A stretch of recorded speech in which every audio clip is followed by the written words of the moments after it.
Now, I'm very pleased to read her essay, her winning essay, representing VFW Post 10694 in Santa Ana, California, from the Department of California, our first place Voice of Democracy winner, Kelsey Woo.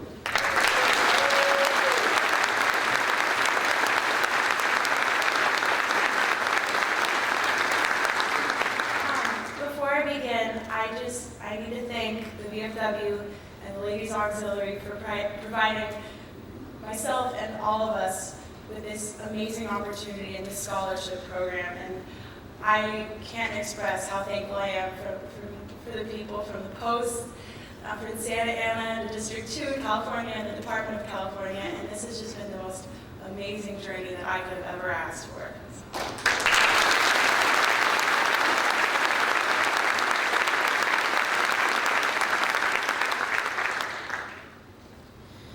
It is hot, obscenely hot. Suddenly, Bruce Springsteen's voice blasts through the crackling heat, singing "Born in the USA." It wakes the teenage boy. The first thing he sees when he opens his eyes is a picture of his little sister. For a moment, he is back in Nashville, waking up hungry for one of his mom's famous Sunday breakfasts. Only something isn't right. Where are those wonderful smells of coffee brewing and hash browns frying? And why is it still dark outside? As his eyes adjust, he remembers. He is not at home in his bed. He is in his barracks in Afghanistan. It is midnight, and his platoon is getting ready for a mission. When he opens his footlocker, a family photo reminds him to email his sister. Her interview for West Point is tomorrow. Tennessee seems light years away as the young private spends his days and nights defending our nation. 48 hours later, 2 soldiers knock on the front door of a yellow house in Nashville. When the tall, blonde woman opens the door and sees the uniforms, she crumbles to the ground, knowing, before a word is uttered, that her son is dead. This soldier was the boy next door, the boy who delivered your newspapers, the young man who cut your lawn. This fallen soldier proves that my generation is already playing a major role in America's future.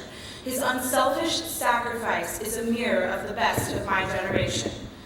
I want to remind everyone that while I stand before you and deliver this speech, my generation is in Iraq and Afghanistan, boots on the ground, fighting a war that will determine America's future.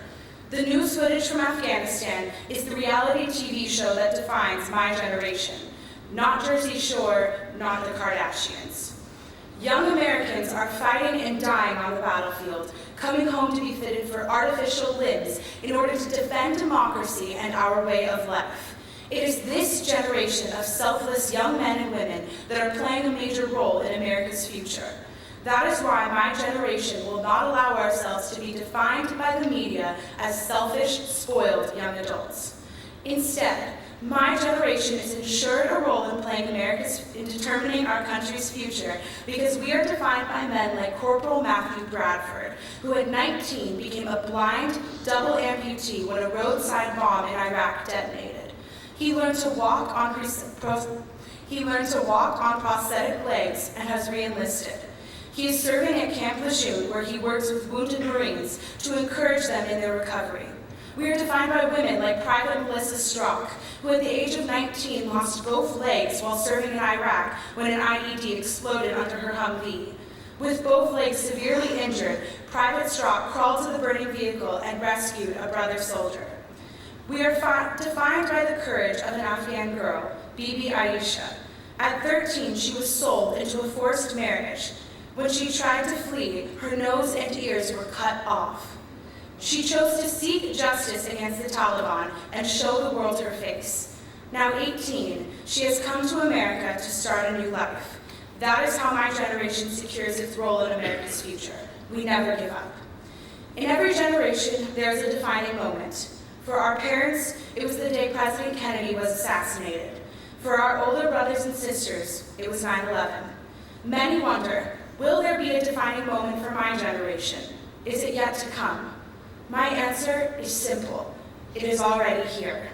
My generation will forever be defined by how we defeat the terrorists and win the war on terror. That is how my generation secures its role in America's future. We never give up. It will take all these groups of young adults, from our soldiers fighting on the front lines to college-bound young Americans, working in harmony to solidify our role as the foot soldiers, the first line of defense for America's future. And so I offer the following challenge to my generation. In order to continue to have a significant role in our country's future, we must support each other. To my college-bound peers, I say, remember our brothers and sisters in the military. Be aware of their sacrifice and email your senator to approve the GI Bill and ensure better education and job training once our bravest and best come home. However, my generation can only have a role in America's future by exercising our right to vote to ensure that our voices are heard. Elect those who will protect, honor, and defend America's interests. We must do this in the name of all of those generations before us who have fought and died, protecting our country so that they will not have died in vain. We must do this to honor those of my generation that have given so much and have made the ultimate sacrifice. Finally, we must do this for that private from Tennessee.